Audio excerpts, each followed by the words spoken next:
Hi hello నమస్తే welcome to SRS media. This is Sai Kumar Upalapalli. ఈ రోజు మనతో ఉన్న గెస్ట్ ఎవరంటే ప్రసన్న కిషోర్ రంగ గారు. నమస్తే అన్న. నమస్కారం సార్ సాయి గారు. అన్న నమస్తే. ముందుగా మన ఎస్ఆర్స్ మీడియా ప్రేక్షకులందరికీ కూడా నమస్కారం. ఏంటంటే ఒక చిన్న విషయం అడగాలనుకుంటున్నాను నేను.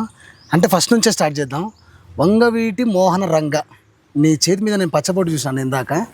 అన్న ఎందుకు అంత ఇష్టం? ఎందుకు అంటే నేను ముందు దీని గురించి ఒక మాట చెప్పాలి. అది ఏంటంటే అన్న, చిన్నప్పుడు అంటే 90వ దశకం చివరికి వచ్చినప్పుడు నాకు అప్పుడు ఒక 10 సంవత్సరాలు కూడా ఉండవు. మా చిన్న మేనమామ గారు పసుపులేటి రవిచంద్ర గారు అనేసి చిలకలూరుపేట దగ్గర తాతపూడి దగ్గర ఊరు అనమాట, సూరవరపల్లి అని. ఆయన చిరంజీవి గారికి వీరాభిమాని. చిరంజీవి సినిమా రిలీజ్ అవుతుంటే చాలా ఆయన 10 జీబులు పెట్టేవాడు. ఊరు మొత్తాన్ని టికెట్లు బుక్ చేసేసేవాడు. చిలకలూరుపేటలో ఎక్కడ 2 థియేటర్లు రిలీజ్ అయితే 2 థియేటర్లు, 3 అయితే 3, మొత్తం అంతా హాల్ బుక్ చేసేవాడు. జనాన్ని దొరకపోయాడు, చూపించేసేవాడు అనమాట. అప్పుడు ఈ చిరంజీవి గారి సినిమా నాకు 98, 99 ఆ టైంలో అనుకుంటా, ఏదో సినిమా పేరు గుర్తులేదు నాకు. రిలీజ్ అయితే 4 జీబులు పెట్టాడు. జీబుల నిండా ఒక ఆయన ఫోటో వేసింది, బ్యానర్లు చుట్టుపక్కల జీబులు కట్టేశాడు. ఏందా ఇందులో సినిమాలో హీరో చిరంజీవి గారు కదా, ఈ మనిషి ఎవరు అనేసి అప్పుడు నాకు చిన్నపిల్లని కదా, 10 ఏళ్ళు కూడా ఉండవు. నేను కొంచెం నాకు అసలు ఏంది 4 జీబుల నిండా ఆయన ఫోటోలు ఉన్నాయి, ఆయన బ్యానర్లు ఉన్నాయి, అసలు ఈ మనిషి ఎవరు? చిరంజీవి గారిదే చిన్నది పెట్టారు ఫ్రంట్ సైడ్, చుట్టుపక్కల ఏంది పెట్టారు, రంగా గారి ఇట్లా చెయ్యి మడతేసుకున్న ఫోటో ఉంటది అనమాట. అంటే హీరో కంటే ఎక్కువ ఉంది. ఏంటా అసలు ఇది? అప్పటికి ఆయన చచ్చిపోయి 10 ఏళ్ళు కూడా అవుతుంది. రంగా గారిని చంపేసి ఏంటా ఏందా చూద్దాం అనేసి నేను తర్వాత మా మామయ్య గారిని అడిగా. చిన్న మేనమామ గారు, మా అమ్మగారికి చిన్న తమ్ముడు అనమాట. ఏంటి మామయ్య, సినిమాలో హీరో చిరంజీవి గారు కదా, ఇదేంటి అసలు ఈయనెవరు, ఈయన బొమ్మలు ఎందుకు ఉన్నాయి జీబులకి అనేసి అడిగితే అప్పుడు చెప్పాడు ఆయన. అప్పటికి ఆయనకి ఎన్ని 25 ఏళ్ళు కూడా ఉండవు ఆయనకు కూడా, నాకంటే 13, 14 ఏళ్ళు పెద్దోడు అంతే. ఆయన అప్పుడు చెప్పాడు అనమాట, ఈయన రంగా గారు ప్రజల కోసం పోరాటం చేసి, ప్రజల కోసమే నిరాహార దీక్ష చేసి, ప్రజల కోసమే చచ్చిపోయాడు ఆయన. ఆయన ఎంతో మందికి ఇన్స్పిరేషను, నాకు కూడా ఆయన ఇన్స్పిరేషను. ఈయనకి కులాలకి మతాలకి సంబంధం లేకుండా అన్ని కుల మతాలు నేను అభిమానులు ఉన్నారు అనేసి అప్పుడు చెప్పాడు అనమాట నాకు. అప్పటి నుంచి నేను ఆయన గురించి తెలుసుకోవాలని ప్రతిరోజు మా మామయ్య గారిని అడిగేవాడిని. మా పెద్ద మామయ్య గారు ఇంకా రంగా గారికి భక్తుడు అనమాట. ఆయన పేరు పసుపులేటి వెంకట స్వామి నాయుడు అయితే పసుపులేటి వెంకట స్వామి రంగానాయుడు అని పేరే మార్చేసుకున్నాడు ఆయన. పివిఎస్ రంగానాయుడు అని బండల మీద చెక్కుకోవటం. అప్పుడు అంటే రంగా గారు చచ్చిపోయేటప్పటికి వాళ్ళ వయసు ఎంత ఉంటదంటే, మా పెద్ద మేనమామ గారికి మహా అయితే ఒక 13, 14 ఏళ్ళు ఉంటాయి. మా చిన్న మేనమామ గారికి ఒక 10 ఏళ్ళు ఉంటాయి అంతే. 10 ఏళ్ళు కూడా ఉండకపోవచ్చు, చిన్నపిల్లలు. మా పెద్ద మేనమామ గారు 8th, 9th, 10th అట్లా ఉండుంటాడు. ఆయన 10th క్లాస్ చదువుతూ ఉంటాడు.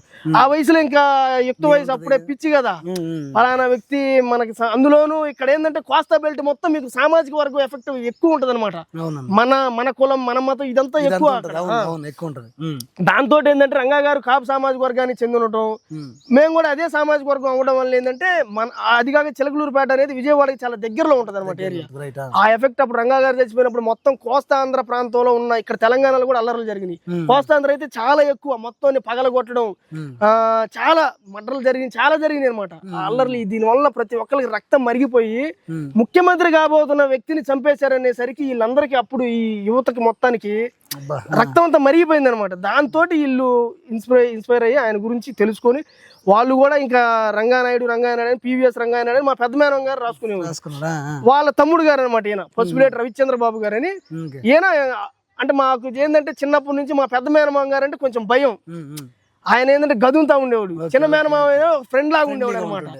దాంతో మా చిన్న మేనమామ గారిని అడిగేవాళ్ళు, మావయ్య ఎవరు అసలు ఈయన ఎవరు ఏంటి అంటే అప్పుడు రంగా గారి గురించి మొత్తం అంతా ఆయన చెబుతూ ఉండేవాడు. అది కాక ఆయనకి ఏంటంటే పుస్తకాల పిచ్చి. ప్రతిరోజు పేపర్ చదవకుండా నిద్రపోడు. మనం ఉన్న పేపర్ జస్ట్ హెడ్ లైన్స్ చూస్తాం, పైన చదివేస్తాం, ఇంట్రెస్టింగ్ టాపిక్ ఉంటే అది ఒకటి చదివేసి వదిలేస్తాం. ఆయన అట్టు ఉండదు. తెల్లారి 6ంటికి పేపర్ వస్తే రేత్రి 12 పేపర్ చదువుతానే ఉంటాడు, ప్రతి అక్షరం చదువుతాడు ఆయన. అమ్మ అసలు అన్నం ఉండదు, ఏముండదు, ఇంత పొడుగు టీ గ్లాసు టీ తాగుతాడు, ఇంకంతే. టీ ఒక్కటే అలవాటానికి ఒక్క పూట అన్నం తింటాడు అంతే. పేపర్ మొత్తం చదువుతాడు. చాలా నాలెడ్జ్ ఉంది ఆయనకి, చాలా మహా మేధావి. ఆయన మొత్తం రంగా గారి గురించి చెప్పడం, ఆయన దగ్గర పుస్తకాలు వచ్చాయి మొత్తం, కాపునాడు మ్యాగజైన్స్ మొత్తం అన్ని ఉంటే మొత్తం అన్ని వచ్చాయి అనమాట. అప్పట్లో సినిమా పత్రికలు, శివరంజని, మెగా పవర్ అనే పత్రికలు అన్ని ఉండేవి, అన్ని వచ్చాయి మొత్తం. వాటిలో కూడా అప్పుడప్పుడు ఈ కాపునాడు పత్రికల్లో రంగా గారి గురించి మొత్తం అంతా ఉండేది. అప్పుడు నేను ఇవన్నీ చూసి తెలుసుకొని మీరు మొత్తం ఇకంతా నా రక్తం అంతా మరిగిపోయింది. అదేంటంటే రంగా గారి గురించి ఇంకా ఆయన చంపారు అనేది నాకు బాగా కలిసివేసింది. ఎందుకంటే పేద ప్రజల కోసం నిరాహార దీక్ష చేస్తున్నాడు ఆయన. విజయవాడలో ఇళ్ల పట్టాల పట్టాల కోసం ఈ పేదలకు ఇళ్ల పట్టాలు ఇప్పించాలనేసి దానికోసం ఫైట్ చేసి నిరాహార దీక్ష చేస్తుంటే ఈ అన్యాయంగా చంపేశారనమాట ఆయన. ఆ చంపేశారు అనే కాన్సెప్ట్ నాకు గుండెలు పిండేసింది. అప్పటి నుంచి కూడా నేను అప్పటి నుంచి గట్టిగా అభిమానం అది ఎంతటి అభిమానాన్ని దారి తీసిందంటే కాలక్రమేణా నేను డిగ్రీ చదివే రోజుల్లో ఏం జరిగిందంటే, నేను నరసరావుపేటలో SSN కాలేజీలో చదువుకున్న డిగ్రీ. ఎదురే రఘురామయ్య కాలేజ్ అని ఇంకోటి ఉండేది. అక్కడ చౌదరి డామినేషన్ ఎక్కువ ఉండేది అనమాట. కాపులు అని అంటే చాలా ఘోరంగా ఉండేది, రంగా గారు అభిమానం అంటే ఇంకా ఘోరంగా ఉండేది అనమాట పరిస్థితి. అది కాక మాది నియోజకవర్గం అద్దంకి ఏరియాలో ఎట్లుంటదంటే, మొత్తం రాష్ట్రంలో చిలకలూరుపేట తర్వాత అద్దంకిలోనే చౌదరీస్ ఎక్కువ పాపులేషన్ ఉన్నారు. తర్వాత వినుకొండ మూడోది. ఈ అద్దంకిలో మేము చిన్నప్పుడు చదువుకునేటప్పుడు కానీ 10th క్లాస్ చదువుకునేటప్పుడు రంగా గారి బొమ్మ బైకుల మీద కానీ చిరంజీవి గారి బొమ్మ ఉంటే కాలుతో తన్నేవాళ్ళు, బండి కింద పడేది అన్న ఏంటంటే మనల్ని తన్నేవాళ్ళు. అట్లా ఉండేది అనమాట. ఆ వాతావరణంలో పెరగడం వలన నాకు ఎవరికైనా, నాకనే కాదు, ఆ కాపు సామాజిక వర్గానికి చెందిన యువత మొత్తానికి అమ్మ మనల్ని ఏంది అసలు ఇంత కక్ష ఏంది మనం అంటే ఎందుకు అని, మన అనేది యూనిటీ అనేది ఐక్యత అనేది అప్పటి నుంచే ఒక బీజం పడింది మనసులో. నా బోటోళ్ళకి కానీ అందరికీ అట్లా యువత మొత్తం కాపు యువత మొత్తానికి. నాకు కూడా ఇంక రంగా గారిని చంపేశారు. అక్కడ ఏంటంటే చిన్నప్పటి నుంచి మనం ఇక్కడ ఒక సామాజిక వర్గానికి సంబంధించిన పేర్లు చెప్పారు. చిన్నప్పటి నుంచి రంగా గారి హత్యలో వాళ్ళదే ప్రధానమైన పాత్ర అనేసి.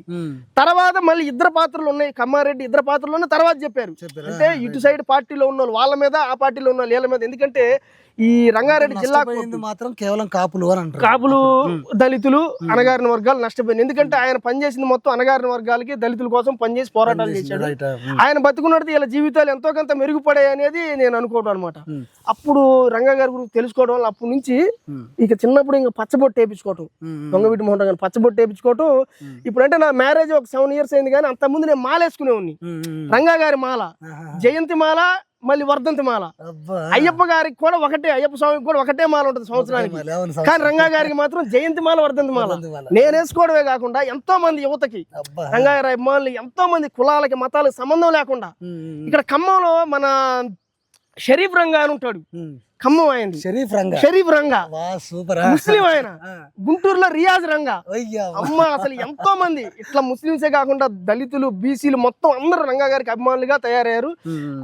నేను 2007 నుంచి సోషల్ మీడియాలో ఉన్నా సార్. నేను ఫేస్బుక్ లో ఉన్నాను. 2007లో నాకు అప్పుడు మనం ఎంత గంటగా 10 రూపాయలు 20 రూపాయలు ఇంటర్నెట్ పై వాడుకునేవాళ్ళం. 2009లో మనం మంచి ఫోన్ కొనుక్కొని అప్పటి నుంచి ఫోన్ లోనే ఫేస్బుక్ వాడతాను. అప్పటి నుంచి రోజు 10 పోస్టులు 20 పోస్టులు అట్లా రంగా గారి గురించి పెద్దోళ్ళని అడిగి తెలుసుకోవడం. విజయవాడ, గుంటూరు పరిసరాల్లో ఆయన అనుచరులు, అభిమానులు ఎక్కువ ఉండేవాళ్ళు అప్పట్లో పెద్దవాళ్ళు. వాళ్ళని అడిగి తెలుసుకోవడం, ప్రతి సంఘటన కూడా ఫేస్బుక్ లో నేను రాసుకుంటా రావడం. చిన్నప్పటి నుంచి నాకు కొంచెం రైటింగ్ స్కిల్స్ అనేది ఉన్నాయన్నమాట. నేను పేపర్ చదువుతాను. 99 నుంచి కూడా నా పేపర్ చదవడం అలవాటు. పేపర్ చదవకపోతే నేను కనీసం బ్రష్ కూడా చేయను అనమాట. ఆ అలవాటు చొప్పున నాకు కూడా ఎంతో కొంత పరిజ్ఞానం రాసే దాంట్లో రంగా గారి గురించి కొన్ని వేల స్టోరీలు రాసుకుంటా వచ్చి అవన్నీ ఇన్స్పైర్ అయ్యి చాలా మంది యువత వాళ్ళు కూడా రంగా అని పెట్టుకుంటున్నారు పేర్లు. నాకు మా అమ్మ నాన్న పెట్టింది ప్రసన్న బాబు. తర్వాత గొట్టిపాటి, ఇప్పుడు మినిస్టర్ గా ఉన్నాడు అక్కడ, విద్యుత్ శాఖ మంత్రిగా, గొట్టిపాటి రవికుమార్ గారని వాళ్ళ అన్నయ్య, అంటే వాళ్ళ పెదనాన్న గారి కొడుకు గొట్టిపాటి కిషోర్ బాబు అని. ఆయన అంటే మా నాన్నకి ఇష్టం. ఆయన చనిపోయాడని, నేను అప్పటికి 2 సంవత్సరాలు, ఆయన చనిపోయేటప్పటికి నా వయసు. తర్వాత ప్రసన్న కిషోర్ బాబు అని యాడ్ చేశారు పేర్లు. నేను రంగా గారి అభిమాని కదా చిన్నప్పటి నుంచి, దాంతో జనం అందరూ నన్ను రంగా అని ప్రసన్న కిషోర్ రంగా చేసేసారు. ఈ మాలధారణ, ఈ పచ్చబొట్లు ఇవన్నీ మొత్తం అంతా ఆఫ్టర్ మ్యారేజ్, బిఫోర్ మ్యారేజ్ వరకు కూడా నేను మాలేసుకునేవాడిని. నా పిల్లలు ఇద్దరు పేర్లు కూడా రంగానే. సుశాంత్ వెంకట మోహన రంగా అబ్బాయి పేరు, గానలీల వెంకట శ్రీ లక్ష్మీ దీక్షిత రంగా అమ్మాయి పేరు. ఇద్దరు పేర్లలో రంగా గారి పేరు ఉంటది. అది సార్ రంగా గారి గురించి నేను. సూపర్ అన్న. ఇంకో విషయం ఏంటంటే, సరే అప్పుడున్న పరిస్థితిలో కాపులకు అవమానం, దళితులకు అవమానం జరిగింది అంటారు. అయితే ఇప్పుడు ఆంధ్రాలో పరిస్థితి అట్లనే ఉందా అన్న, లేకపోతే ఇప్పుడు కొంచెం చక్కబడిందా? అంటే ఇక్కడ ఎవరి జీవితాలు మారాలన్న సాయి గారు, అధికారం ఎవరి చేతుల్లో అయితే ఉంటుందో ఆ వర్గాలకి ఏ డోకా లేదు. ఎందుకంటే వడ్డించేవాడు మనవాడైతే ఇంకేముంది, లాస్ట్ పంచిలో కూర్చున్నా కూడా మొత్తం మనకే పడేస్తాయి. దానివల్ల ఏంటంటే ఇప్పుడు ఈ అధికారానికి దూరంగా ఉన్న కులాలకి ప్రభుత్వం నుంచి సరైన సహకారం అనేది, ఏదో ఈ కోటా బియ్యం ఇచ్చినంత మాత్రాన సహకారం అందినట్టు కాదు.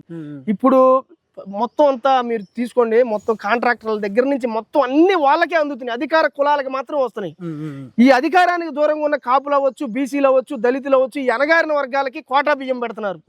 మీకు మేము సంక్షేమం ఇచ్చామంటున్నారు, వాళ్ళకేమో కాంట్రాక్టులు కోట్లు వాళ్ళకి, కోటా బియ్యం గంజనీళ్ళు వీళ్ళకి.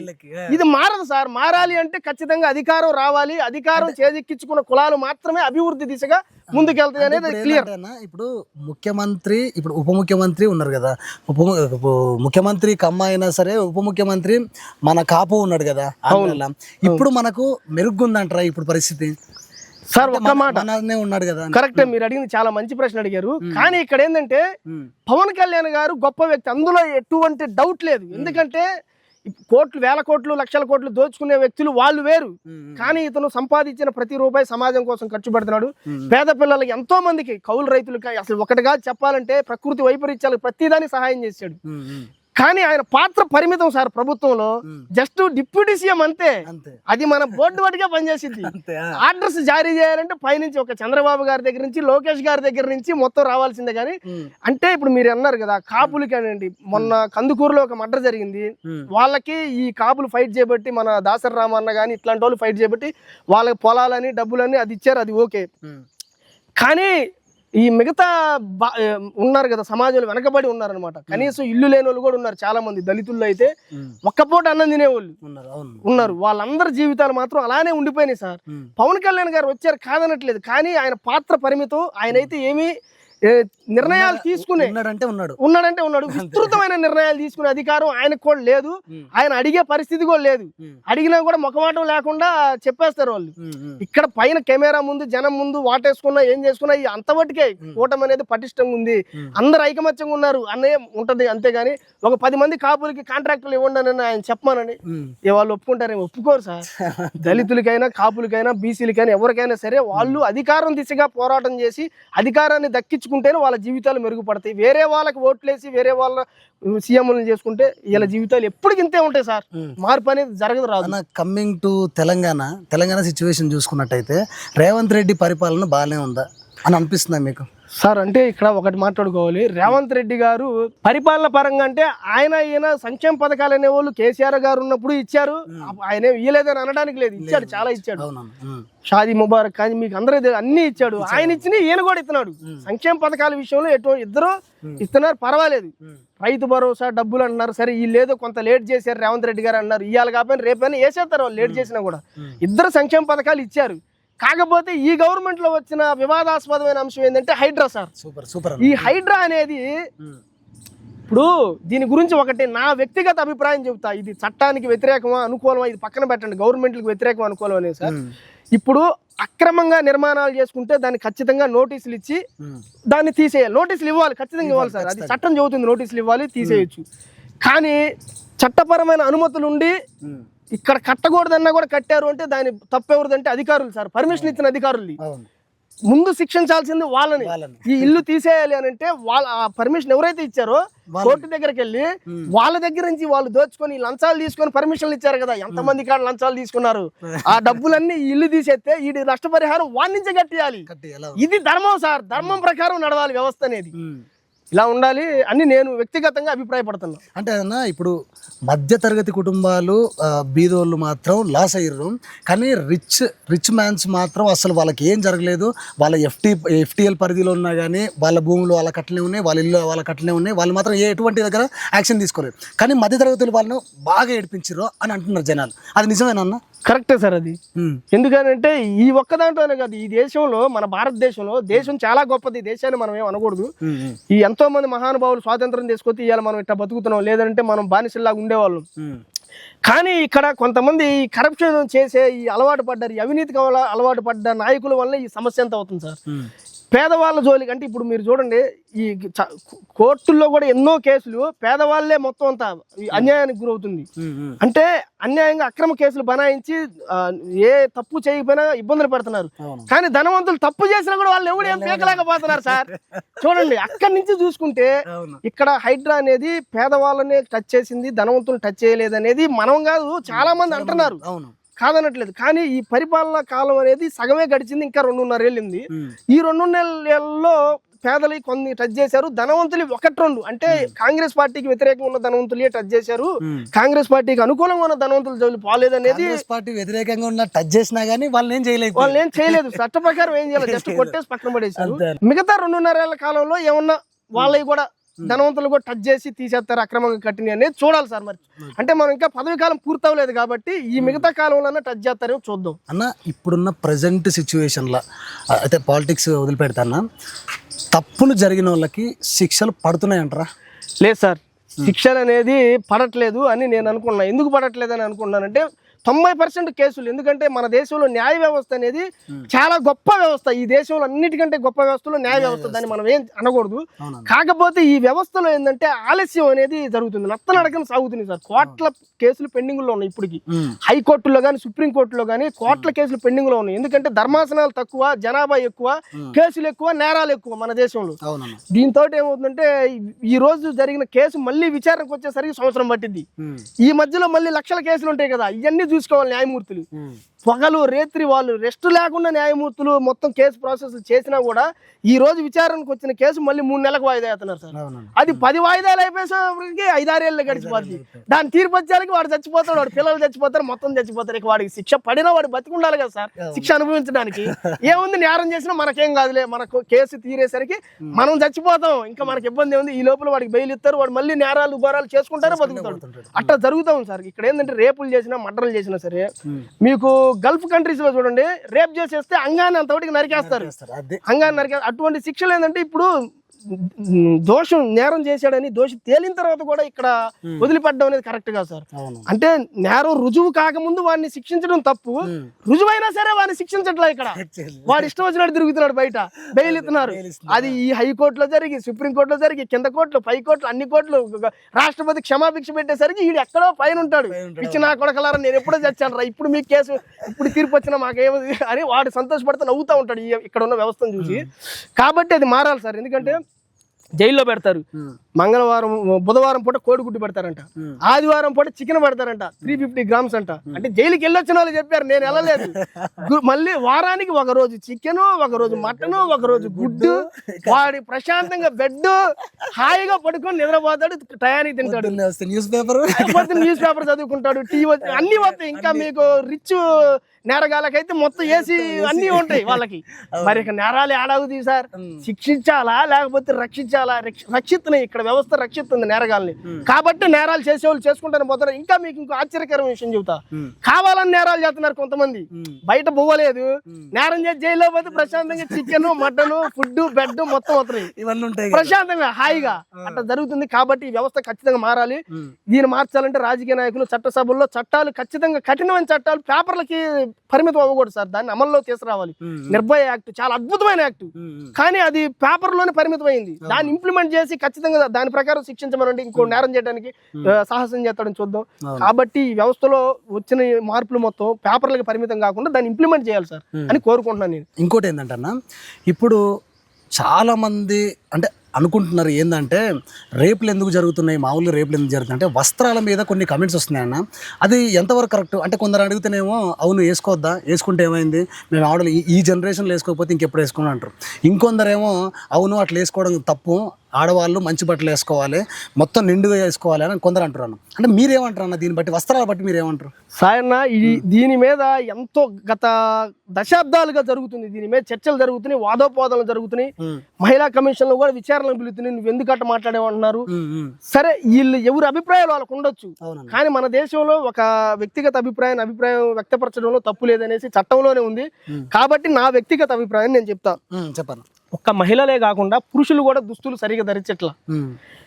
కొంతమంది షార్ట్లు ఇక్కడ నుంచి మన కొండ ముచ్చుకున్నట్టు బొచ్చు ఉంటది, ఇక్కడ నుంచి ఇక్కడ దాకా తొడల దాకా వేసుకుంటున్నారు లాగులు. కొంతమంది లుంగీలు, ఇక మొత్తం అంతా లోపల అండర్వేర్ కనపడుతుంటది. కింద పల్లెటూరుల్లో ఆడపిల్లలు ముగ్గేస్తా ఉంటారు రోడ్ల మీద, ఈడు లుంగి పైకి ఇట్ట కట్టి మొత్తం తొడలు చూపించుకుంటా అటు 10 సార్లు ఇటు 10 సార్లు తిరుగుతాడు. ఇట్టాటి లోఫర్ నా కొడుకులు కూడా ఉన్నారు ఈ దేశంలో, ఆడపిల్లలు కూడా. నేను చెప్పేది ఏంటంటే స్త్రీలు పురుషులైనా స్త్రీలైనా ఇద్దరు సమానమే, వస్త్రధారణ విషయంలో కూడా ఇద్దరు సమానమే. ఆడపిల్లలు మాత్రమే తప్పుడు డ్రెస్సులు వేసుకుంటున్నారు. మీరు కట్టట్లేదా పైకి షార్ట్లు, మీరు వేసుకోవట్లేదా? మొత్తం కొండ ముచ్చు బొచ్చంతా చూపించుకుంటూ తిరగడం తప్పది. ఆడపిల్లల ముందు తిరుగుతున్నారు కావాలని, ఇటువంటి దుర్మార్గులు ఉన్నారు. కాబట్టి వస్త్రధారణ అనేది నిండైన వస్త్రధారణ అనే దానికి భారతీయ సాంప్రదాయం ప్రకారం మొదటి నుంచి చీరకట్టు ఇవన్నీ ఉన్నాయన్నమాట. కానీ ఇప్పుడు మోడర్న్ డ్రెస్సులు అనేవి వచ్చినాయి. దాన్ని ఈ ఫ్యాషన్ ప్రపంచంలో ఆపలేకపోతున్నారు. చాలా మంది ఈ తయారు చేసే వాళ్ళు కూడా చాలా ఘోరంగా తయారు చేస్తున్నారు. ముందు వాళ్ళ దగ్గర నుంచి మార్పు రావాలి. ఫ్యాషన్ డ్రెస్సులు తయారు చేయండి, కానీ దానికి ఒక పరిధి అనేది ఉంటుంది సార్. ఏదైనా ఒక పరిధి దాటితే అది ప్రమాదం, చాలా ప్రమాదం. ఫ్యాషన్ డ్రెస్సులు తయారు చేయండి, కాదనట్లేదు. ఫ్యాషన్ ప్రపంచంలో ఇండియన్స్ కూడా ముందుండాలి. కానీ వస్త్రాలు లేకుండా న్యూట్గా అనేది అది మగవాళ్ళకి కరెక్ట్ కాదు, ఆడవాళ్ళకి కరెక్ట్ కాదు. అది నేను చెప్పదలుచుకుంది ఏంటంటే ఫ్యాషన్ డ్రెస్సులు వేసుకోండి, కానీ మరీ ఘోరమైన డ్రెస్సులు ఉంటాయి కొన్ని. అవి తయారు చేసేవాడికి ముందు ఉరిశిక్ష విధించాలి. అప్పుడు మాత్రం మార్పు వచ్చింది. వాడు ఇష్టం వచ్చినట్టు తయారు చేస్తే అయ్యే కట్టుకొని తిరుగుతున్నారు వీళ్ళు, ఆడవాళ్ళైనా మగవాళ్ళైనా. కాబట్టి అక్కడి నుంచే మార్పు రావాలి సార్. సరే, ఇప్పుడు మనం ఇప్పుడున్న సిచ్యువేషన్లో, ప్రజెంట్ సిచ్యువేషన్లో ఇక్కడ దాకా వేసుకుంటేనే రేపులు జరుగుతున్నాయి అంటే అది కూడా లేదన్న.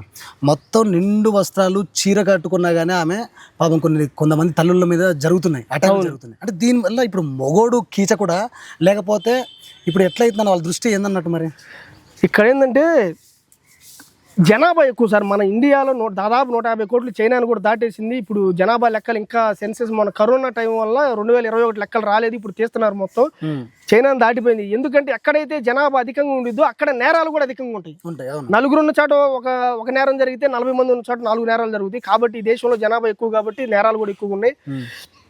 ఈ వస్త్రధారణ వల్ల నేరాలు, రేపులు చేస్తున్నారు అనేది నేనైతే కరెక్ట్ అని అనుకోవట్లేదు. ఎందుకంటే 9 నెలల పసికందు మీద, 20 రోజుల పసికందు మీద కూడా రేపులు చంపేసిన లోపర్నా కొడుకులు ఉన్నారు.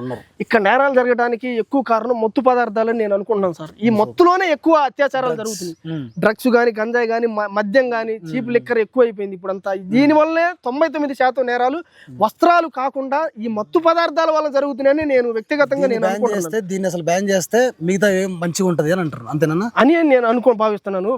అంటే ఈ మత్తు పదార్థాలని కంట్రోల్ చేయటం అనేది జరగని పని సార్. ఎందుకంటే ఈ దేశంలో జనాభా ఎక్కువ కాబట్టి మీరు మద్యం బ్యాన్ చేస్తే సారా, గంజాయి మొత్తం అంతా అది అక్రమ మార్గం కూడా వచ్చేసిద్ది అనమాట.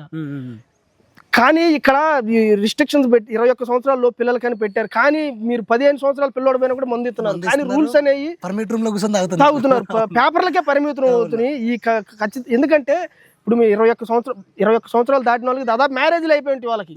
వాళ్ళకి ఏంటంటే ఈ శృంగారం ఇవన్నీ మొత్తం వాళ్ళకి కామన్ విషయంగా ఉంటుంది, మ్యారేజ్ అయిన వాళ్ళకి, అంతే కదా. పెళ్లి కాని పిల్లలకి ఏంటంటే వీళ్ళు యుక్త వయసులో ఉండటం వల్ల ఇవన్నీ చూసి ఈ సినిమాలు, ఈ బూత్ సినిమాలు, ఈ ఫోన్లు వచ్చేసి మొత్తం ఈ బ్లూ ఫిలింలు చూడడం, ఇదొకటి మత్తు పదార్థాలు బానిస అవడం, దీనివల్ల వీళ్ళు అవుతున్నారని నేను అనుకుంటున్నాను. కాబట్టి 21 సంవత్సరాల పిల్లలకి మద్యం అమ్మకూడదు అనేది నిబంధనని పేపర్లకే పరిమితం చేయకుండా ఖచ్చితంగా దాన్ని ఇంప్లిమెంట్ చేసి చూపించండి, కొంతైనా మార్పు వచ్చింది అనేది నేను అనుకుంటాను సార్. అన్న, ఇప్పుడు మద్యం విషయం వచ్చింది కాబట్టి ఒక విషయం అడుగుదాం అనుకుంటున్నా అన్న. ఇప్పుడు కూల్ డ్రింక్స్ బెటర్ అంటారా, మద్యం బెటర్ అంటారా? నేను అంటాం ఏంటంటే, నేను అనుకోవడం, చాలా మంది డాక్టర్లు కానీ ఎంతో మంది చెప్తూ ఉంటారు డైలీ 2 పెగ్గులు తీసుకుంటే దానివల్ల నష్టం లేదు, అంటే మంచిదని కాదు, ఆరోగ్యానికి నష్టం లేదు అని ఎంతో మంది డాక్టర్లు చెప్పారు. మద్యం తాగటం వల్ల అది బలం వచ్చింది లేకపోతే బాగుంటారు అని కాదు నేను అనేది. వాళ్ళు డాక్టర్లు ఎక్కువ మంది చెప్పారు. కాబట్టి మీరు యూట్యూబ్ లో చూడండి, లేకపోతే గూగుల్లో చూడండి. మద్యం 2 పెగ్గులు సేవించడం వల్ల ఎటువంటి ప్రాణానికి నష్టం లేదు, లివర్లు డ్యామేజ్ అవ్వు, ప్రాణానికి నష్టం లేదు. అంతకు మించి పిచ్చి మందు తాగి, పడుకున్న తాగి, రోజు తాగి ఖచ్చితంగా ప్రాణానికి హాని ఉంటుంది అనేది వాళ్ళు చెప్పారు అనమాట. అంటే మద్యమైన తాగాలి కానీ కూల్ డ్రింక్లు చాలా డేంజర్ సార్. అది కూల్ డ్రింక్స్ డేంజర్, మద్యం ఓకే అంటారు. అంటే ఓకే అంటే తాగమని కాదు, దాన్ని తాగడం వల్ల ప్రాణానికి ప్రమాదం లేదు. 2 పెగ్గులు, అది కూడా పద్ధతిగా, లిమిట్ గా, మంచి మందు, పిచ్చి మందు కాకుండా. ప్రాణానికి ప్రమాదం లేదు అని మాత్రం చెప్పుకుంటాం సార్. మనం తాగటం మంచిదని చెప్పుకోవట్లే. మనం ఈ కూల్ డ్రింక్స్ తాగితే ప్రమాదం సార్, ఖచ్చితంగా ప్రమాదం. ఎందుకంటే కూల్ డ్రింక్స్ అనేది మనం కంపెనీల పేర్లు చెప్పుకోవద్దు.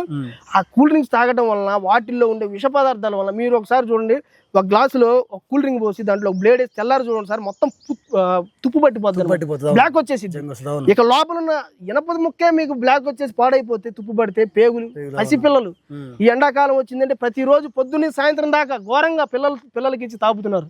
న్యూమోనియాలు, మొత్తం ఆరోగ్యం అంతా సర్వనాశనం అయిపోతా ఉంది. కాబట్టి ఈ కూల్ డ్రింక్స్ విషయంలో దాన్ని బ్యాన్ చేయకపోవడం అనేది కాకుండా తల్లిదండ్రులే జాగ్రత్త ఉండాలి. పిల్లలకి మాత్రం ఆ కూల్ డ్రింక్స్ దూరంగా ఉంచండి. వాళ్ళు ఏడిపించి గోల్ చేస్తే ఒక దెబ్బ కొట్టైనా సరే మానిపించండి. కానీ మీరు పిల్లలు ఏడుతున్నారు కదా అని ఇచ్చారంటే వాళ్ళకి విషం ఇచ్చినట్టే. మీరు ఖచ్చితంగా డేంజర్, ప్రమాదానికి. కూల్ డ్రింక్స్ కి మాత్రం పిల్లల్ని దూరంగా ఉంచండి అన్న. ఓపెన్ గా కాపు మొదటి సీఎం ఎవరు అవుతారు అనుకుంటారు అన్న? అన్న నేను ఒక మాట చెప్తా, కాపు మొదటి సీఎం ఎవరైతే నేను అంటే నా వ్యక్తిగత అభిప్రాయం చెప్తాను. నేను మొట్టమొదటిసారి ఆ కాపుల తరపు నుంచి సీఎం అయ్యే అవకాశం వంగవీటి మోహన్ రంగా గారికి వచ్చిందన్న. 89 ఎన్నికల్లో ఆయనే సీఎం క్యాండిడేట్ అనేది అనౌన్స్ చేయబోతున్నారు అనేది రాష్ట్ర వ్యాప్తంగా అప్పటికే స్ప్రెడ్ అయిపోతా ఉంది.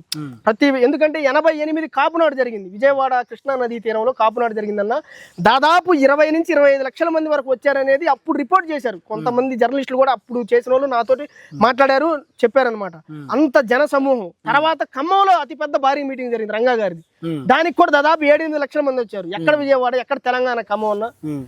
ఒక విజయవాడ శాసనసభ్యుడికి బయట అంతమంది జనం, ముఖ్యమంత్రులకు కూడా లేదు అప్పట్లో. ఏ సినిమా హీరో కానీ, ఏ రాజకీయ నాయకుడు కానీ ఎవ్వరికి లేని ఫాలోయింగ్ అప్పట్లో రంగా గారికి వచ్చింది. ప్రతి జిల్లాలో వంగవీటి మోహన్ రంగా గారికి అభిమాన సంఘాలు ఏర్పడ్డాయి. అప్పట్లో కృష్ణ గారికి ఎక్కువ ఉండేవి, సినిమా యాక్టర్ హీరో కృష్ణ గారికి. ఆ రేంజ్ లో అంతకన్నా ఎక్కువ అన్నట్లుగా రంగా గారికి మొత్తం అంతా అభిమాన సంఘాలు ప్రతి జిల్లాలో ఏర్పడ్డాయి అన్న. ఇంకోటి ఏంటంటే ఆయనకి యుఏఎన్ ఉండేది. ఈ మొత్తం రంగా గారి ఎక్కడ మీటింగ్కి వెళ్ళినా ఎక్కడ జనం అసలు. ఆయన అప్పటికి రాజకీయాల్లోకి వచ్చి ఖచ్చితంగా ఆయన పనిచేసింది ఎమ్మెల్యేగా 3.5 సంవత్సరాలు మాత్రమే ఉన్నా. ఆ 3.5 సంవత్సరాలు ఎమ్మెల్యేగా పనిచేసిన వ్యక్తికి ఇంతటి జనం, ఇంత అభిమానం, ఇంత కథ ఏ నాయకుడికి గతంలో చరిత్ర ఎప్పుడూ లేదు. అటువంటిది రంగా గారికి మాత్రం సొంతమైంది. ఇక 89 ఎన్నికలకి ఎన్టీఆర్ని ఢీ కొట్టాలంటే కాంగ్రెస్ పార్టీలో ఉన్న ఏకైక మొగాడు మనగాడు రంగా గారి అనేసి అప్పుడు కాంగ్రెస్ పెద్దలు కూడా అనుకుంటున్నారు. ఇక్కడ పుంజాల శివశంకర్ గారి సపోర్ట్ చాలా ఎక్కువగా ఉండేది రంగా గారికి.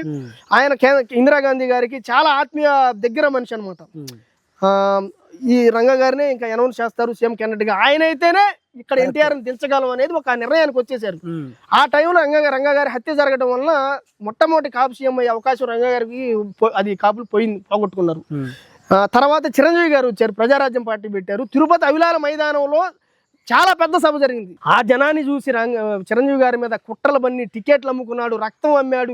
ఇవన్నీ ఎంత దుర్మార్గంగా అంటే అప్పట్లో ఈ సోషల్ మీడియా లేకపోవడం వల్ల, చిరంజీవి గారికి మీడియా సపోర్ట్ లేకపోవడం వల్ల, ఆ దుర్మార్గ ఎవరైతే సపోర్ట్ చేసి పల్లకీలు మోసేవాళ్ళు ఉన్నారో వాళ్ళు రాసిన రాతలే చూపించినయే నమ్మి చిరంజీవి గారు దుర్మార్గుడు అనుకొని ఆయన చేసిన సేవలు ఎవరైనా చేశారా? బ్లడ్ బ్యాంక్ ఎంత ఖర్చు అయింది, ఆడ ఎంతమంది డాక్టర్లు పనిచేస్తున్నారు, ఎంతమంది సిబ్బంది పనిచేస్తారు, blood bank, I bank, corona సమయంలో ఆక్సిజన్ బ్యాంకులు, ఎన్నో సేవా కార్యక్రమాలు, ప్రకృతి వైపరీత్యాల కార్యక్రమాలు.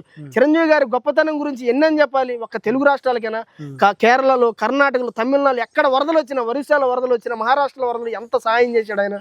అటువంటి సహాయం చేసే వ్యక్తిని తప్పుడు నిందలు మోపి పిచ్చిరాతలు రాసి ఆయన మీద రకరకాల ఘోర దుష్ట ప్రయత్నాలు చేసి ఆయన్ని రాజకీయాల నుంచి పక్కకి వెళ్ళిపోయేటట్టుగా చేశారు దుర్మార్గులు. తర్వాత పవన్ కళ్యాణ్ గారు వచ్చారు, పోరాడుతున్నారు, ప్రయత్నం చేస్తున్నారు, పార్టీ పెట్టారు. అంతా ఇంతవరకు బాగానే ఉంది, చాలా బాగుంది, కాదనట్లేదు.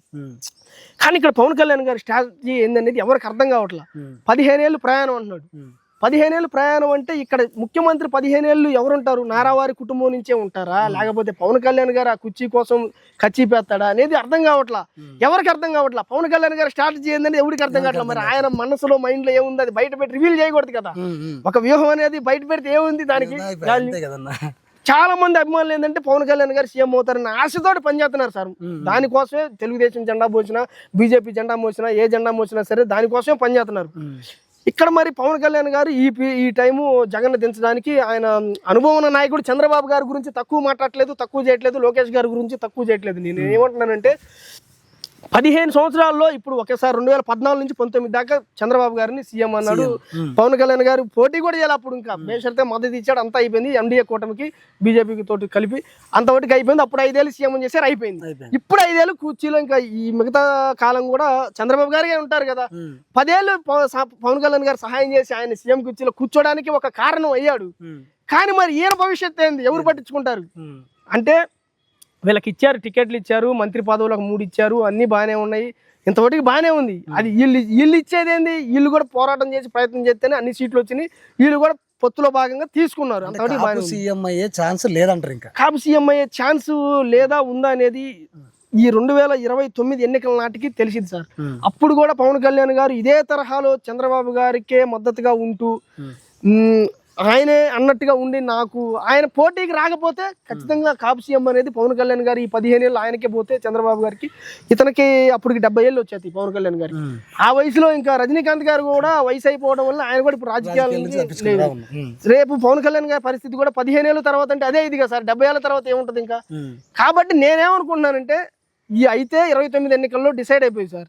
లేదు అని అనుకుంటే ఈ 15 ఏళ్ళు లోకేష్ గారికి అయితే లేదు అవకాశం. లోకేష్ గారు సీఎం అంటే ఈయన ఊరుకోడు, పవన్ కళ్యాణ్ గారు మిగతా వాళ్ళు కూడా ఊరుకోరు. కాబట్టి 15 ఏళ్ళు చంద్రబాబు గారు అయితే ఊరుకోక తప్పదు. అంటే ఇప్పుడు చంద్రబాబు గారి ప్లానింగ్ కొన్ని ఉంటాయి అన్న. అయితే ఆయన ఒకవేళ లోకేష్ గారికి ఏకున్నా గానీ జూనియర్ ఎన్టీఆర్ గారికి ఇస్తే అంటే జూనియర్ ఎన్టీఆర్ గారిని ఇక్కడ ఒక మాట చెప్పుకోవాలి సార్. 2009 ఎన్నికల్లో ఆయన జూనియర్ ఎన్టీఆర్ గారు సినిమా మనిషి కాబట్టి ఆయన సినిమాలో డైలాగులు ప్రాక్టీస్ చేసి చేసి చేసి 9 ఎన్నికల్లో ఆ స్పీచ్లు ప్రసంగాలు చూడడం వల్ల జనం కూడా భవిష్యత్తు టీడీపీ నాయకుడు అని అనుకున్నారా. కానీ ఇప్పుడు అట్లేదు పరిస్థితి. లోకేష్ గారు చాలా పరిణితి చెందాడు. సరే రాజకీయ పరంగా ఆయన అంటే నాకు కొద్ది గొప్ప విరోధం భావాలు ఉన్నా సరే ఒక మాట మనం ముఖ్యంగా చెప్పుకోవాలి. ఎంతో మంది గల్ఫ్ లో చిక్కుకొని పోయినా, వేరే జాలర్లు శ్రీలంకలో వేరే దేశాల్లో చిక్కుకొని పోయినా వాళ్ళని రప్పించాడు.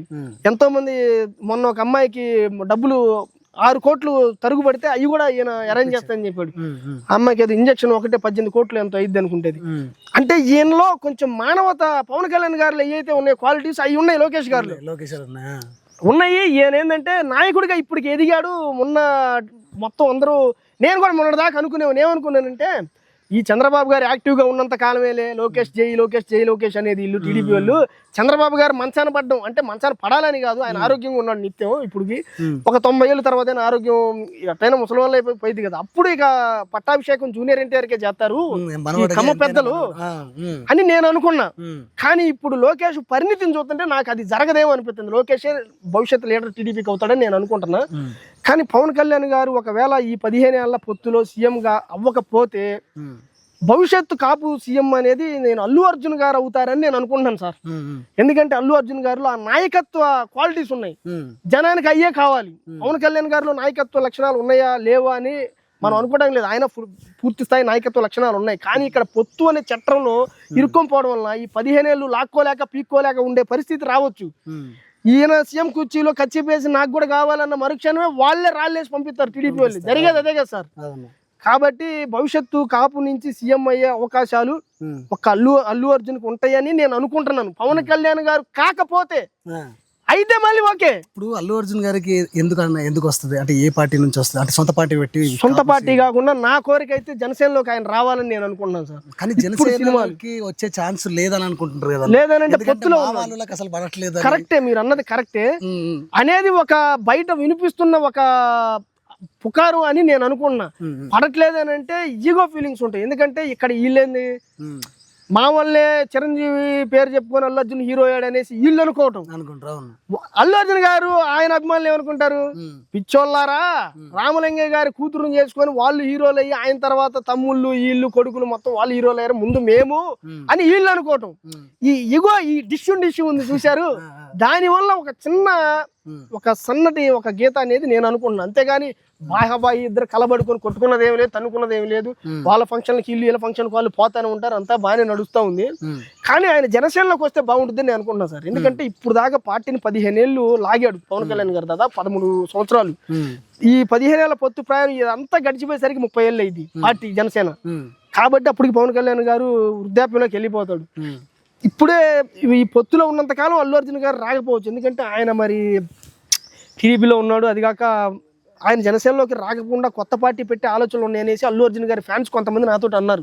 ఇప్పటికే మొత్తం అంతా జిల్లాలన్నీ పెట్టారు, అల్లు అర్జున్ గారు అభిమాన సంఘాలకు సంబంధించి సేవా కార్యక్రమాలకి ముందుకు వస్తున్నాడు, ప్రజా జీవితంలోకి రావాలని ఆయన అనుకుంటున్నాడు, సమీప భవిష్యత్తులో వచ్చేస్తాడు అని కొంతమంది అల్లు అర్జున్ ఫ్యాన్స్ నాతో చెప్పారు. అల్లు అర్జున్ సపోర్ట్ మొత్తం వైసీపీకి అని కూడా కొంతమంది అంటున్నారు కదా. లేదు sir, YCP supporter Allu Arjun కాదు, వైసీపీ జగన్ అభిమానులు వైసీపీ పార్టీ వాళ్ళు ఆయన అభిమానిస్తున్నారు. అల్లు అర్జున్ అభిమానులు అంటే ఇక్కడ 2 రకాలు ఉన్నారు, మనం 2 రకాలు చూడాలి. ఒకటి మెగా కాంపౌండ్ నుంచి ఉండే అభిమానులు కూడా అల్లు అర్జున్ అభిమానించే వాళ్ళు ఉన్నారు, ఇంకోటి పూర్తి జగన్ వైసీపీ కాంపౌండ్ వాళ్ళు అభిమానిస్తూ ఉంటారు. ఎందుకంటే ఆయన మన శిల్పారవి ప్రచారానికి వెళ్ళాడు కదా, రాయలసీమ పర్యటనకి ప్రచారానికి వెళ్ళి అభివాదం చేయడం, జనం చాలా మంది వచ్చారు, దాదాపు 50,000 30,000 అని కొంతమంది అన్నారు. ఆ జనాన్ని చూసి మొత్తం అంతా ఒక మనిషి ప్రచారం చేసినా వైసీపీ జెండా తరపున ప్రచారం చేస్తే మాకల్లి అన్నట్టు ఫీలింగ్ ఉంటుంది కాబట్టి వాళ్ళు అభిమానిస్తున్నారు ఇతన్ని. అంతేగాని మెగా కాంపౌండ్ అభిమానులు అట్లానే ఉన్నారు, మన మనిషి మన చిరంజీవి గారి సంబంధించి మనిషి అనేసి వాళ్ళ అభిమానం వాళ్ళదే, వీళ్ళది వేరు అన్నమాట. అన్న మీరు ఉపేందర్ ఫ్యాన్ అని హీరో అయితే ఉపేంద్ర ఫ్యాన్ అని నిన్న. ఒకవేళ కంపేర్ ఉపేందర్ని వంగవీటి రంగాని ఎక్కువ ఎవరు ఇష్టం అంటే ఏం చెప్తారన్న? సార్ నేను ముఖ్యంగా మీరు అడిగిన క్వశ్చన్ ఏంటంటే సినిమా సంబంధించి ఉపేంద్ర గారు, రాజకీయాలకు సంబంధించి రంగా గారు నాకు. ఎందుకంటే రంగా గారిని అది నాయకత్వంగా పేద ప్రజల కోసం పోరాటం చేసి చనిపోయిన వ్యక్తిగా చిన్నప్పటి నుంచి నేను ఒక దేవుళ్లాగా అభిమానిస్తూ ఉంటాను. మాలేసుకుంటాను, నా పిల్లలకు కూడా అదే పేర్లు పెట్టుకున్నాను. నాకు ఆయన అంటే ఇద్దరులో ఎవరు ఎక్కువ ఇష్టం అంటే ఎట్టి పరిస్థితుల్లో రంగా గారే ఫస్ట్ నాకు, తర్వాత ఉపేంద్ర గారు. ఇద్దరి చేతి మీద నాకు నేను అని పచ్చబొట్టు ఉంటుంది. ఈ నేను అనే పచ్చబొట్టుకు వచ్చిన ఫ్లాష్ బ్యాక్ చెప్తాను మీకు. 99కి ముందు 99లో ఉపేంద్ర సినిమాని తెలుగులో డబ్ చేశారు. మన అంబికా దర్బార్ భక్తి అంబికా కృష్ణ గారు డబ్ చేశారు దాన్ని. అంతకు ముందు వరకు నేను చిరంజీవి గారి అభిమాని. 10 ఏళ్ల వయసు కూడా ఉండదు అప్పటికి. చిన్నప్పుడు ఆ చిరంజీవి గారి అభిమాని నేను అవడానికి కారణం ఏంటంటే చిరంజీవి మనోడు. మీరు చెప్పాను ఇందాకే, కోస్తా బెల్ట్ మొత్తం కులం ఉంటది. వాడు ఎవడైనా సరే 10 మందిని చంపినోడైనా సరే వాడు మనోడు అని అంటే వాడు వాటేసుకునే పరిస్థితి అక్కడ ఉంది. మరి ఇప్పుడు మీరు పవన్ కళ్యాణ్ గారి ఫ్యాన్ ఉండాలి కదా, మరి ఉపేంద్ర గారి ఫ్యాన్ అంటే? అదే చెప్తున్నా సార్, కరెక్టే. అది తెలియని వయసులో 10 ఏళ్ల వయసులో వీడు మనోడు వాడు మనోడు అని చెప్తే 10 మందిని చంపినా వాడు మనోడు అని కానీ వాటేసుకోమనంటే ఆ తెలియని వయసులో వాటేసుకునే పరిస్థితి కోస్తా బెల్ట్ లో ఉంటది. ఆడంతా కులం కులం కులం కులం, పొద్దున్నే కులం తింటాం. కులం అయితే వేరే వాళ్ళ పలకరించినా కూడా మన కులం అయితేనే పలకరించే పరిస్థితులు అక్కడ ఇప్పటికీ మారట్లా, ఇంకా పెరుగుతున్నాయి. 99 ముందు వరకు చిరంజీవి గారి అభిమాని, చిరంజీవి గారి సినిమాలు చూసుకుంటా ఉండేవాడిని అనమాట నేను. అప్పుడు ఆయన డాన్సులు ఫైట్లు అన్ని చూసి నేను తెలియని వయసులో చిరంజీవి గారి అభిమానిగా మన అని కొంతమంది పెద్దలు చెప్పడం వల్ల నేను కూడా అట్లా అభిమానిగా ఉండేవాడిని. 99లో ఎప్పుడైతే ఉపేంద్ర గారి సినిమా రిలీజ్ అయిందో అప్పుడు నేను 5వ తరగతి చదువుతున్నా. ఉపేంద్ర గారి సినిమా అప్పుడు రిలీజ్ అయింది. ఆ సినిమా చూసిన మరుక్షణం నుంచి ఆ సినిమా నేను కొన్ని 100 సార్లు చూసుంటాను. నా ఫోన్లో ఇప్పటికీ ఉపేంద్ర రా ఈ 3 సినిమాలు ఉంటాయి. ప్రతిరోజు నేను చూస్తూ ఉంటాను అనమాట. నాకు చాలా ఇష్టం ప్రతిరోజు. ఎందుకంటే మిగతా వాళ్ళ సినిమాలు మొత్తం కల్పితం సార్. అందులో మొత్తం అంతా స్టోరీ రాయడం అదంతా కల్పితం, కానీ ఇందులో వాస్తవాలు ఉంటాయి ఉపేంద్ర గారు తీసే సినిమాలు. అందుకని ఆయన నాకు కనెక్ట్ అయ్యాడు. చిన్నప్పటి నుంచి కూడా నేను ఓన్లీ సత్యాన్ని మాత్రమే నమ్ముతా, సత్యాన్ని మాత్రమే ప్రేమిస్తా, సత్యాన్ని మాత్రమే పాటిస్తా. దానివల్ల ఈయన సినిమాల్లో సత్యం అనే కాన్సెప్ట్ నాకు హృదయానికి దాకింది. దాంతో అతనికి నేను కనెక్ట్ అయ్యా. వాస్తవానికి ఈ పచ్చబొట్టుకి ఉపేంద్ర గారికి సంబంధం లేదు. ఇది నేనే అంటే అహంకారం, నేను అంటే ఆత్మాభిమానం. కొన్ని సిద్ధాంతాలకు ప్రతీకగా ఇది వేపించాను నేను పచ్చబొట్టు. నా ఇతని సినిమాల్లో ఉన్న కాన్సెప్ట్లు ఇవన్నీ కనెక్ట్ అయ్యేసరికి నేను అతన్ని అభిమానించడం స్టార్ట్ చేశా. అన్న, ఇప్పుడున్న ప్రజెంట్ సిచ్యువేషన్ లో అత్తాకోడళ్ళు భార్యాభర్తలు ఎలా ఉండాలి? ఇప్పుడు భార్యాభర్తలు ఎలా ఉండాలి అని అంటే, ఇప్పుడు ఈ కాంక్రీట్ జంగిల్స్ పెరిగిపోయిన కాడ నుంచి ఇదివరకు ఉమ్మడి కుటుంబాలు ఉండేవి సాయి గారు. ఉమ్మడి కుటుంబంలో మంచి చెడ్డ చెప్పేవాళ్ళు, గదివైనా సరే చెప్పేవాళ్ళు. అప్పట్లో అత్తగారు మామగారు గదివినా, లేదంటే అల్లుడిని అత్తగారు మామగారు ఏదైనా అన్నా మన అమ్మా నానే కదా, మన మంచి కోసమే కదా చెప్పేది అనుకునే రోజులయ్యి. ఇప్పుడు మీరు గదవ పైన చిన్న మాట అనకపోయినా దానికి ద్వంద్వార్థం తీసుకోవటం, మగవాళ్ళైనా ఆడవాళ్ళైనా, మొగుడైనా పిల్లమైనా. ఇప్పుడు ఒక అమ్మాయి ఉంది గృహిణి, ఆ అమ్మాయిని వాళ్ళ అత్తమామ ఏదో ఒకటి చిన్న మాట మంచి అమ్మాయిని చెప్పినా సరే తప్పు అవుతుంది. ఇప్పుడు సూసైడ్లు చేసుకుంటున్నారు, మా అత్తమామని హింసిస్తున్నా, గృహహింస కేసులు పెడుతున్నారు. ఇక ఈ మగవాడు ఉన్నాడు, ఆ అబ్బాయికి ఏదైనా అత్తమామని చెప్పినా అమ్మాయిని బాగా చూసుకోయా, మంచి ఇట్లా చూసుకోని మంచి మాటలు చెప్పినా నేను నీ కళ్ళకి ఎట్ట కనపడుతున్నాను, మిమ్మల్ని బాగా చూసుకోవట్లేదా అని వాళ్ళ మీద తగాదాడి ఈవిడి ద్వందార్థం ఫీల్ అవ్వటం, ఇట్లా జరిగిపోతా ఉన్నాయి. ఈ వ్యవస్థ ఇట్లా మారిపోవాలి. ఇది అమ్మా నాన్నగా ఎట్టయితే మనం ప్రేమిస్తామో అత్తామామని అట్లానే ప్రేమించాలి. అది అబ్బాయి అయినా అమ్మాయి అయినా సరే. అప్పుడు మాత్రమే ఈ కుటుంబాలు కలకాలం హాయిగా చల్లగా ఉంటాయి. లేదనంటే ఈ రోజు పెళ్లి చేసుకొని మధ్యాహ్నానికి శోభనం చేసుకొని సాయంత్రానికి విడాకులు అయిపోతాయి అనమాట. ఇప్పుడు నేను చెప్పేది ఏంటంటే, ఇంకా భార్యాభర్తలు, ఇదివరకు భార్యాభర్తలు ఉమ్మడి కుటుంబాలు ఉండేవి. 4 పిల్లలు, మగ పిల్లలు, 10 మంది ఆడపిల్లలు, 20 మందిని కనేవాళ్ళు సార్. అప్పుడు వాళ్ళందరూ ఒకే ఇంట్లో ఉండేవాళ్ళు, మధ్యలో గుడ్లు కట్టుకునేవాళ్ళు, మంచాలు వేసుకునేవాళ్ళు, ప్రశాంతంగా పడుకునేవాళ్ళు. ఇప్పుడు ఆ పరిస్థితి లేదు. అంత ఒకింట్లో 10 మంది పడుకున్న పరిస్థితి వేరు. ఇప్పుడు 2 డబుల్ బెడ్రూమ్లు ఉన్నా సరే ఒక బెడ్రూమ్ లో భార్య, ఒక బెడ్రూమ్ లో భర్త పడుకుంటున్నారు. చూడండి, వాళ్ళ మధ్య ఒక ముద్దు లేదు, ఒక ముచ్చట లేదు, మంచి చెడు మాట్లాడుకునే పరిస్థితి లేదు. ఎంత విచ్ఛిన్నం అయిపోతున్నాయంటే కుటుంబాలు. ఒకటితో చాట్ చేసింది వాడు ఒకదాంతో చాట్ చేస్తా ఉంటాడు. ఈడ కట్టుకొని ముడేసుకుని ఈ బంధానికి విలువ లేకుండా పోయింది. పిల్లలేమో వాళ్ళిద్దరు వేరు పడుకుంటే ఇట్ట అయిపోయింది సార్ పరిస్థితి. ఆమెకు నైట్ షిఫ్ట్, వీడికి పగల షిఫ్ట్, వీడికి నైట్ షిఫ్ట్, ఆమెకు పగల షిఫ్ట్. ఈ షిఫ్ట్ల వల్ల నిద్ర డిస్టర్బ్ అవ్వకూడదని ఒకే ఇంట్లో ఉండే భార్యాభర్తలు ఆ బెడ్రూమ్ లో ఒకళ్ళు, ఈ బెడ్రూమ్ లో ఒకళ్ళు పడుకొని ఒక మంచి ఏమీ లేకుండా, వాళ్ళ మధ్య అన్యోన్యత అనేది లేకుండా, పిల్లలకి తల్లిదండ్రి ఉండి కూడా పిల్లలు అనాథలుగా మంచలో పడుకొని హాల్లో ఇట్లా ఉంది వ్యవస్థ పరిస్థితి. కాబట్టి వీలు చూసుకోండి, టైం చూసుకోండి. కనీసం సరే మీ వృత్తిరీత్యా మీరు అలా ఉండొచ్చు, దాన్ని తప్పుపట్టడానికి ఎవరు లేరు. దాదాపు 90 మంది పరిస్థితి అలానే ఉంది. కాబట్టి సిటీల్లో ఉండే వాళ్ళ పరిస్థితి కనీసం ఒక పావు గంట, ఒక 20 నిమిషాలు, ఒక అరగంట ప్రేమగా ఉండండి. వీక్ ఆఫ్ రోజు ఏమైంది, వీక్ ఆఫ్ రోజు ఇద్దరు కలిసిమెలిసి ఉండండి, సరదాగా ఉండండి, ముద్దు ముచ్చట తీర్చుకోండి, కాసేపు బయటికి పోయి రండి, కాసేపు మాట్లాడుకోండి, మంచి చెడ్డ జీవితంలో ఎదగాలి ప్లానింగ్స్ చెప్పుకోండి. అప్పుడే అన్యోన్యత పెరిగిద్ది. మీరు ఒక గదిలో పడుకొని, ఆ ఒక గదిలో పడుకొని, నువ్వు ఈయన ఒక గదిలో పడుకొని ఏమేమో ఒక ఆయనతో మాట్లాడి, ఇద్దరితో మాట్లాడి, ఇట్లా ఎవరెవరో మాట్లాడుకొని దాంపత్య జీవితం సర్వనాశనం అయిపోతుంది దీనివల్లే సార్. కాబట్టి అన్యోన్యత అనేది ఇంపార్టెంట్. టైం చూసుకొని మరి అన్యోన్యత కుదుర్చుకోండి. ఈ దంపతులకి, ఈ నేటి తరం దంపతులకి, ముఖ్యంగా వర్కింగ్ వాళ్ళకి నేను చెప్పదలుచుకుంది ఇదే అన్న. ఇప్పుడు ప్రజెంట్ ఉన్న సిచ్యువేషన్ లా అసలు పిల్లల్ని ఎలా పెంచాలన్న? పిల్లలు ఇప్పుడు చిన్న పిల్లల్ని ఎప్పుడైతే మొక్క అయితే వంగిద్ది సార్, మానైన తర్వాత మనకు వంగదు. ఆ సామెత ప్రకారమే పిల్లల పరిస్థితి కూడా ఉంది ఇప్పుడు ప్రజెంట్. అసలు అలివి కావట్లేదు. ఫోన్లు తీసుకుంటున్నారు, ఫోన్లో రీల్స్ చూస్తున్నారు. చిన్న పిల్లల దగ్గర నుంచి రీల్స్ చూడకుండా అన్నం తినట్లా. అసలు ఎంత ఘోరం అంటే, భార్యాభర్తలు ఇద్దరు పిల్లలు ఉంటే చెరో ఫోన్ తీసుకొని లాక్కొని చూసుకుంటున్నారు. ఆ రీల్స్ లో ఒక్కోసారి బూత్ బొమ్మలు కూడా వస్తూ ఉంటాయి కదా. ఇప్పుడు మనం రీల్స్ చూస్తుంటే దాదాపు చాలా మంది ఈ రీల్స్ ద్వారా డబ్బులు సంపాదించుకోవడానికి, ప్రొడక్ట్లు చేసుకోవడానికి మొత్తం అంతా బట్టలు కూడా ఘోరంగా చేసుకున్నారు. అవన్నీ చూస్తున్నారు. చాలా ఘోరంగా ఉన్నాయి రీల్స్. పద్ధతైన రీల్స్ రావట్లేదు సార్. దానివల్ల అవి చూడడం వల్ల చెడిపోతున్నారు. చిన్న వయసులో చెడిపోతే పిల్లలు, వాడికి 20 ఏళ్ళు 25 ఏళ్ళు వచ్చిన తర్వాత వాడికి మాట వింటాడా, చెప్పిన మాట, తల్లిదండ్రుల మాట. ఎంత ఘోరంగా ఉన్నారంటే, పిల్లల్ని ఖచ్చితంగా కంట్రోల్లో పెట్టాలి, చెప్పిన మాట వినేటట్టుగా చూసుకోవాలి. పిల్లలు అలివి కావడం లేదంటే ఆ తప్పు ఖచ్చితంగా తల్లిదండ్రులది. పెంచడం చేతగానప్పుడు అని జనం కూడా అంటారు. పెంచడం చేతగానప్పుడు ఎందుకు అన్నారని జనం కూడా ఖచ్చితంగా అంటారు. ఎందుకంటే వాడు ఇక్కడే చెడిపోతే బాల్యంలోనే, వాడి యుక్త వయసు వచ్చిన తర్వాత అలివి అవుతాడా, మాట వింటాడా, తల్లిదండ్రులు చెప్పిన మాట వింటాడా, మాస్టర్లు చెప్పిన మాట వింటాడా? ఈ నేరగాళ్ళు, దోషులు తయారయ్యేది మొత్తం అంతా మన ఇంట్లో ఉన్న క్రమశిక్షణ పద్ధతి ప్రకారం పెంచాలి. ఆ పెంచడంలో వీళ్ళు వైఫల్యం చెందితే తల్లిదండ్రి ఖచ్చితంగా సమాజానికి మనం దుష్ట శక్తులను అందించినట్టే ఇది పరిస్థితి. కాబట్టి కంట్రోల్ చేయాల్సిందే. 2 దెబ్బలు కొట్టైనా సరే వాళ్ళని ఆపాలి. ఫోన్లనే కాదు, ప్రతిదీ కూడా మారాన్ చేయటం, కనపడిందల్లా కావాలని అడగటం, అక్కడ ఏదైనా జరిగితే దాన్ని చూసి ఇన్స్పైర్ అయ్యి వీడు కూడా ఆ పిచ్చి పనులు చేయటం, ఇట్లాంటివి చేస్తున్నారు. ఇవన్నీ ఖచ్చితంగా కంట్రోల్లో పెట్టాలి. చిన్న వయసులో నుంచే కంట్రోల్లో పెట్టిన పిల్లలు పద్ధతిగా క్రమశిక్షణతో పెరిగితేనే రేపొద్దున వాళ్ళు భావి భారత పౌరులు అవుతారు. లేకపోతే వాళ్ళు దుష్ట శక్తుల్లాగానే సమాజానికి వస్తారు. అన్న, ఇప్పుడు కమింగ్ టు హిజ్రాస్ మనం చూస్తుంటాం రోడ్డు పైన వాళ్ళు అడుక్కోవడం ఇవన్నీ చేస్తుంటారు.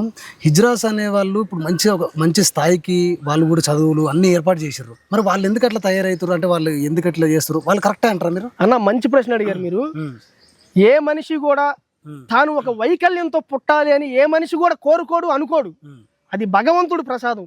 అది ఒక గర్భధారణలో ఉన్న శిశువు, అది మగవాడ, ఆడపిల్ల, లేదంటే హిజ్రానా అనేది అది నిర్ణయం చేసేది పైన.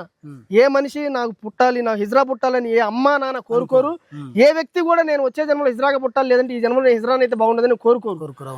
ఇక్కడ ఇజ్రాయల్కి తరతరాలుగా అన్యాయం జరుగుతూ వస్తుంది. ప్రభుత్వాలు పట్టించుకోలేదు సార్. ప్రభుత్వాలు కానీ వాళ్ళని హక్కున చేరదీసి ఆదరించి మొదటి నుంచి చేస్తే బాగుండేది. ఈ దశాబ్ద కాలం నుంచే మార్పులు వచ్చినాయి. ఇక్కడ రేవంత్ రెడ్డి గారు కానీ, మొన్న కేసీఆర్ గారు కానీ, లేకపోతే అక్కడ చంద్రబాబు గారు కానీ, ఇప్పుడు అక్కడ ఈ మార్పులు అనేవి ఈ దశాబ్దం 2 దశాబ్దాల కాలం నుంచి వచ్చినాయి. కానీ మొదటి నుంచి వచ్చినట్టయితే వాళ్ళ జీవితాలు బాగుండేవి, సమాజంలో వాళ్ళ గౌరవం బాగుండేది. హిజ్రా అంటే ఇంట్లో కూడా పిల్లలకు కూడా చెప్పాలి, వాళ్ళని ఎంతో గౌరవంగా చూడాలి. వాళ్ళు అర్ధనారీశ్వరులు అంటారు. హేళనగా మాట్లాడకూడదు, అవహేళన చేయకూడదు. ఏదో ఒకళ్ళిద్దరు ఏదో చేసిన డిస్టర్బెన్స్ కి ఆ హిజ్రా కమ్యూనిటీ మొత్తాన్ని కూడా అదే మనం భావించకూడదు. వాళ్ళలో ఎంతో మంది మంచి మనుషులు ఉన్నారు, చదువుకున్న వాళ్ళు ఉన్నారు, గొప్ప వాళ్ళు ఉన్నారు. కాబట్టి వాళ్ళకి ఈ సదుపాయాలు ప్రభుత్వం అనేది కాళ్ళు చేతులు బాగున్న వాళ్ళకి మొత్తం అన్ని సౌకర్యాలు కల్పిస్తా ఉన్నారు. ఇదే వంక పెట్టుకొని కొందరు మగవాళ్ళు కూడా ఈ హిజ్రా వేసుకొని డబ్బులు అడుక్కోవడం అది జరుగుతుందన్న. నా కల్లారా కూడా నేను ప్రత్యక్షంగా కూడా చూశాను. వాళ్ళు నాకు తెలుసు. సరే, వాళ్ళ పేర్లు చెప్పడం ఎందుకు అంటే, నేను చిన్నప్పటి నుంచి కూడా అందరినీ సమానంగా చూసే భావజాలంతో ఉండేవాడిని. నాకు చాలా మంది హిజ్రాల్లో ఉన్న ఫ్రెండ్స్ కూడా నాకు ఉన్నారనమాట, నరసరావుపేట ఏరియాలో. ఎందుకంటే నేను అక్కడ 6 సంవత్సరాలు చదువుకున్నా, డిగ్రీ పీజీ. అక్కడ వాళ్ళు కాకుండా కొంతమంది మగవాళ్ళు కూడా హిజ్రా వేషం లాగా వేసుకొని వాళ్ళు నకిలీ హిజ్రాలు అనమాట. వాళ్ళు కూడా డబ్బుల కోసం రైళ్లలో లేకపోతే జంక్షన్ల దగ్గర బస్సు మొత్తం ఇట్లా వాళ్ళ డబ్బులు యాచించడం కోసం అనేసి నకిలీ హిజ్రాలుగా మారిన వాళ్ళు చాలా మంది ఉన్నారు. ఇక్కడ హిజ్రాల మీద ఎందుకు సమాజంలో వస్తుందని అంటే చిన్నప్పుడు మనం ఇళ్లలో చెప్పకపోవడం ఒకటి, వాళ్ళని కూడా సమానంగా చూడాలనేది ఒకటి, ప్రభుత్వం వాళ్ళని ఆదరించకపోవడం ఒకటి, వీళ్ళల్లో కొంతమంది డబ్బులు ఇవ్వకపోతే కొట్టడం, దాడులు చేయడం, ఒకళ్ళిద్దరు ముగ్గురు నలుగురు చేసేదానికి ఈ కమ్యూనిటీ మొత్తానికి చెడ్డ పేరు వచ్చింది. జనం అందరూ అట్లా అనుకోవడానికి కారణం. కాబట్టి ప్రభుత్వాలు వాళ్ళని ఖచ్చితంగా ఇప్పుడు ఇచ్చే 3,000, 6,000, 10,000 సరిపోవు సార్. ఖచ్చితంగా వాళ్ళకంటూ ఇల్లు ఇవ్వాలి. కాళ్ళు చేతులు బాగుండి సంపాదించుకునే వాళ్ళకి కాదు డబుల్ బెడ్రూమ్ ఇవ్వాల్సింది మనం. ఖచ్చితంగా హిజ్రాలకి ఇల్లు ఇవ్వాలి. డబుల్ బెడ్రూమ్ ప్రతి హిజ్రాకి ఇవ్వాలి. సమాజంలో గౌరవం ఉన్న వాళ్ళకి మొత్తం అంతా మీరు అన్ని కాళ్ళు చేతులు బాగున్న వాళ్ళకి సంపాదించుకునే వాళ్ళకి కాకుండా వీళ్ళకి గౌరవం లేదు. ఎక్కడ వీళ్ళని ఉద్యోగంలో తీసుకోరు సార్. ఇప్పుడు ఏ ప్రైవేట్ దాంట్లో ఉద్యోగంలో వాళ్ళని తీసుకోవట్లేదు. ఏదో ఒకళ్ళిద్దరు మనసున్న మహారాజులు తప్ప వాళ్ళకి లేదు ప్రవేశం. ఇన్ఫాక్ట్ మనం ఫ్యాక్ట్ మాట్లాడుకోవాలి. గవర్నమెంట్ ఉద్యోగాలు ప్రిపేర్ అయ్యి వాళ్ళ బడిలో రానిరు చదువుకోవడానికి. వాళ్ళు చదువుకొని అక్కడ ప్రిపేర్ అయ్యి ఆ గవర్నమెంట్ జాబులు కొట్టే పరిస్థితి లేదు. సరే కేంద్ర ప్రభుత్వం వాళ్ళకి కూడా ఇచ్చింది అవకాశాలు, కానీ వాళ్ళు చదువుకునే పరిస్థితి లేదు కదా ఉద్యోగం రావాలంటే.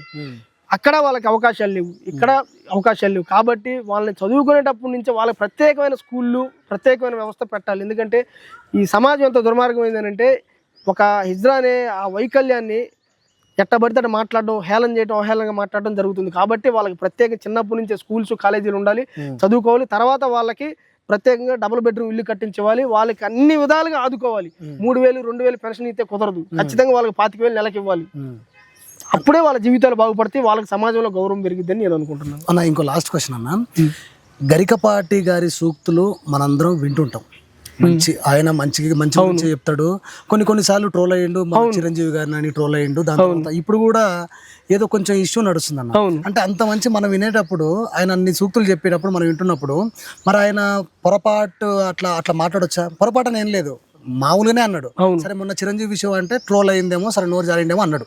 కానీ మొన్న మీరు చూసుకుంటే అన్న ఇట్లా అయింది. మరి గరికపాటి గారు ఎంతవరకు న్యాయం అంటారు ఆయన చెప్పింది? అన్న గరికపాటి గారు నిజంగా గొప్ప వ్యక్తి. ఎందుకనంటే ఆయన చాలాసార్లు క్షమాపణలు కూడా చెప్పాడు. అయ్యా, ఈ దళిత సమాజాన్ని మా పూర్వీకులు చేసిన పని వలన వాళ్ళు దూరంగా ఉండి అన్యాయానికి గురయ్యారు. దయచేసి వాళ్ళు చేసిన పనికి మమ్మల్ని క్షమించండి అని ఆయన దండం కూడా పెట్టి చెప్పాడు. అంటరాంతనానికి దూరంగా ఈ అందరూ కలిసి ఉండాలి, సమాజంలో అందరూ సమానం అనే భావన ఆయనలో ఉంది. దాన్ని కాదనడానికి లేదు మనం. ఆయన చాలా గొప్ప వ్యక్తి. మంచి సూక్తులు చెబుతాడు, మంచి అన్నీ చెప్తాడు, అంతా బాగానే ఉంది. ఎంత మంచి గొప్ప వ్యక్తి అయినా సరే ఒక్కోసారి పొరపాట్లు దొరలడం సహజం. అది పొరపాటుగా వచ్చిందా లేదంటే కావాలని అన్నాడా, అది ఆ విషయాన్ని పక్కన పెట్టండి. దాన్ని పక్కన పెడితే ఇక్కడ ఈ మధ్యాహ్న భోజనం తినేది సార్, మీరు నిజంగా చెప్పండి, మధ్యాహ్నం అసలు ప్రభుత్వ బడుల్లో చదువుకునేదే పేదవాళ్ళు. ఆ పేదవాళ్ళల్లో కూడా మధ్యాహ్న భోజనం తినేది తినటానికి తినలేని వాళ్ళు, వాళ్ళ కోసమే కదా పెడుతుంది. ఇప్పుడు ఈ భారతదేశంలో 70 నుంచి 80% మంది ఎస్సీలు, దళితులు, బీసీలు, వీళ్ళు మాత్రమే ఎండలో పనిచేసి చాలా కష్టపడి ఈ దేశంలో అసలు ఈ ప్రొడక్టివిటీ అనే దానికి కారకులు వీళ్ళే. వీళ్ళు ఇంత గొడ్డు చాకరీ చేసినా వీళ్ళకి వచ్చేది రోజుకి 50 రూపాయలు, 100 రూపాయలు, లేకపోతే 200, టౌన్లో అయితే 300, 400 వస్తాయి సార్. ఇంత కష్టపడి పనిచేసి ఈ అగ్రవర్ణాల వాళ్ళని ధనవంతులు చేయడానికి కారకులు వీళ్ళు. కనీసం వీళ్ళు ఒక్క పూటైనా అన్నం తినొద్దా సార్? ఆ ఒక్క పూట అన్నంలో కూడా ఒక ఏదో వారానికి ఒక గుడ్డో, లేకపోతే సరే ఇప్పుడేదో రోజు పెడుతున్నారు అనుకుంటా, అంత ముందు వారానికి ఒకసారి గుడ్డు. దీన్ని కూడా ఒక్క పూట భోజనాన్ని కూడా మనం వద్దు తీసేయండి అన్నట్టుగా మాట్లాడడం అనేది కరెక్ట్ కాదు. అందులోను పెద్దలు, గొప్పవాళ్ళు. సరే అది ఆయనకి నోరు జారి వచ్చిందా, దొరిలిందా అనేది మనం చెప్పలేం. కానీ అటువంటి మాటలు ఎవరు మాట్లాడకూడదు.